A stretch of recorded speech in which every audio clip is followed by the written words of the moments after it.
Ирендік хужалығы 2008 елда барлыққа келе. Бір елдан Рүстәм Мөхиянов бірінші бияхін хатып ала. 3 елдан бияләре 12 башқа ете һәм қымыз етіштіре башлай. Хәдір Юнселдің бірінші үйірі һәм тифтәлеген бияхы бар. Дөненә 3 өйір дүйім алғанда 96 бия алды. Тәүдә эшкуарга үденә югергә туры килә. Хәдер ямгыят берничә кешене эш менән тәэмин иткән, хужага яздан көзгә тиклем һавынсылар ярдәм итә.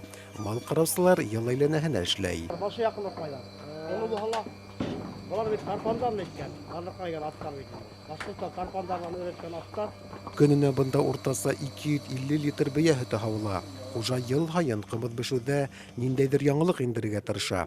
Яңрак мәсәлән, кымызды күпләп һәм сыйфатлы yetişтерү өчен заманса корылма һатып алгандар.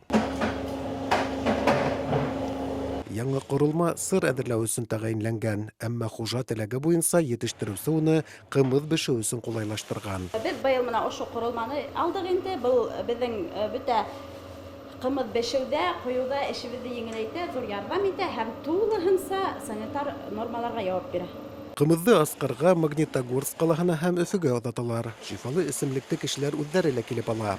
Әмма кымыз бешеп кенә байып булмай. Юнсел көден һәм кышын ит менән шөгыльләнә. Ел әйләнәһенә кәсеп итү хужага барлык йөкләмәләрне үтәп сыгырга мөмкинлек бирә. Бүгінгі күндә кымыздан әзрәк кенә акча инеп торһа, көзгә карай куй харыктарды, тәкәләрде хатып, әзрәк акча инә кышкылыкка ит хатып, шулайтып, ел буена халымдарды түләп, эш хакы түләп, ниндәйдер пландар курып, яйлап кына яшәп киләбез. Рөстәм Мөхиянов башкорт токымлы йылкыны гына тота. Ел һайын ул бияләрен арттыра бара. Бында селекция эшенә лә игътибар итәләр. Был башкорт токымлы колындар хужалыктың киләсәге.